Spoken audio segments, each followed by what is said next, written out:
Hi friends, welcome to Gayatri's Kitchen. என்னோட recipes எல்லாம் பார்த்துட்டு இருப்பீங்கன்னு நான் நம்புகிறேன்.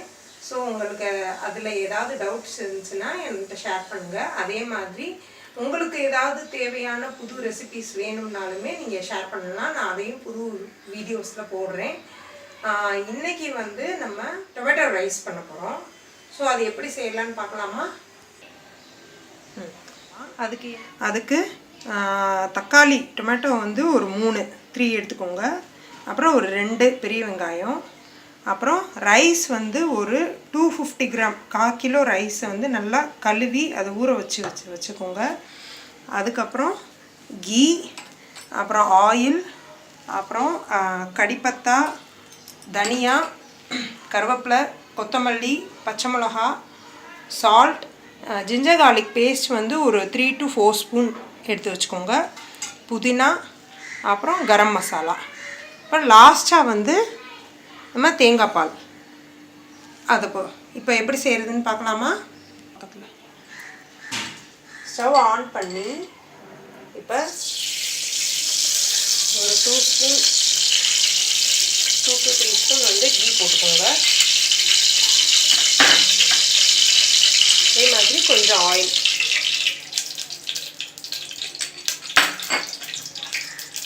காஞ்ச உடனே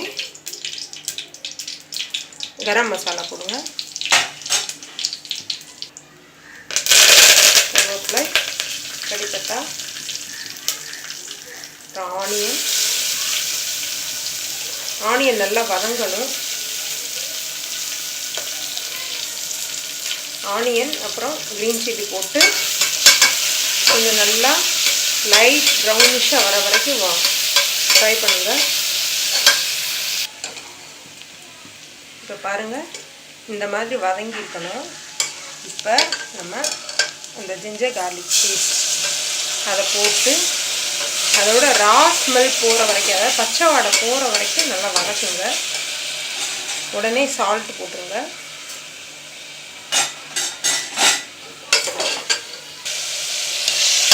பாருங்கள், இந்த ரா ஸ்மெல் போகிற வரைக்கும் நல்லா வதக்கியாச்சு. இந்த மாதிரி இப்போ வேணும்னா ஸ்பைசி விரும்புகிறவங்க கொஞ்சம் சில்லி பவுடர் போட்டுக்கலாம்.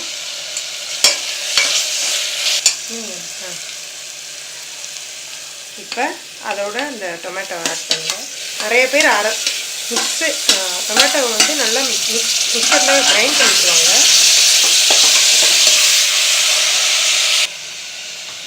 மிக்சியில் போட்டு டொமேட்டோ போடுறத காட்டிலும் இது கொஞ்சம் நல்லா டிஃப்ரெண்ட்டாக டேஸ்ட்டாக இருக்கும். நல்லா வதக்கணும் இதையும். பாருங்கள், தக்காளியும் நல்லா டொமேட்டோவும் நல்லா வதக்கியாச்சு. இப்போ கீழே நல்லா ஒட்டாமல் இந்த மாதிரி நல்லா வதக்கிடணும். அடியில் ஸ்டிக் ஆகக்கூடாது. இதோட 1/2 லெமன் வந்து ஆட் பண்ணுங்கள். இப்போ பாருங்கள், நல்லா வதங்கிருச்சு. இப்போ 1 கப் ரைஸ்னால் அதில் 2 கப் வாட்டர் போடணும். ஸோ இப்போ நம்ம லாஸ்ட்டாக வந்து 1 கிளாஸ் வந்து இது போட போகிறோம், தேங்காய் பால் ஊற்ற போகிறோம். ஸோ 1/2 வாட்டர் ஊற்றி நல்லா பாயில் ஆகணும், நல்லா கொதி வரணும். அது வரைக்கும் கொதித்ததுக்கப்புறம் ரைஸை போட போகிறோம். பாருங்கள், நல்லா கொதிச்சிருச்சு. தண்ணி கொதிச்சிட்டு இருக்கப்ப ரைஸை போடணும். ரைஸ் வந்து ஒரு 10 to 15 மினிட்ஸ் தான் ஊற வச்சுருக்கணும்.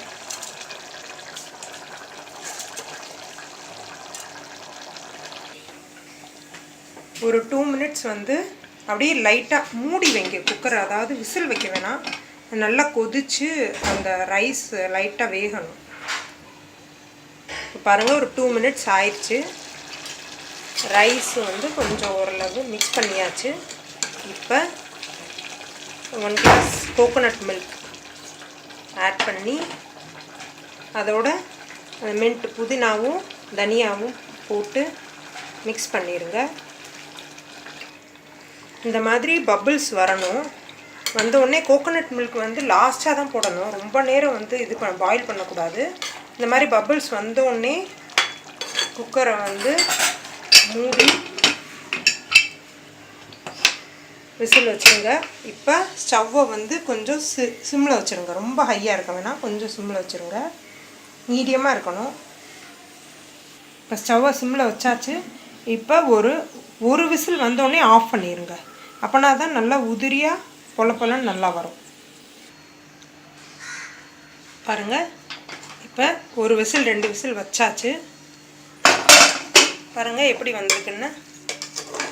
அடி பிடிக்காமல் நல்லா இந்த மாதிரி பொலன்னு வந்துருச்சு.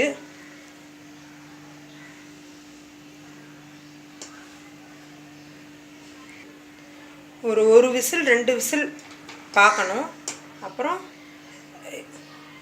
அப்படியே சுட சுட சுட சர்வ் பண்ணுங்கள். சுவையான தக்காளி சாதம், டொமேட்டோ ரைஸ் ரெடி. இதுக்கு வந்து காம்பினேஷன் ரைத்தா, தயிர் பச்சடி, ஆனியன் தயிர் எல்லாம் போட்டு அது சாப்பிட்டுக்கலாம். இது வந்து ஆனால் ரொம்ப விசில் வந்து வைக்கக்கூடாது. ஒரு விசில் 2 விசில் உங்களுக்கே தெரியும். ஜாஸ்தியாக வச்சா குழஞ்சிரும். கரெக்டான லெவலில் தண்ணி ஊற்றி வச்சிங்கன்னா நல்லா வரும். இந்த வீடியோ உங்களுக்கு பிடிச்சிருந்துச்சுன்னா லைக் பண்ணுங்கள், ஷேர் பண்ணுங்கள், சப்ஸ்கிரைப் பண்ணுங்கள். தேங்க்யூ.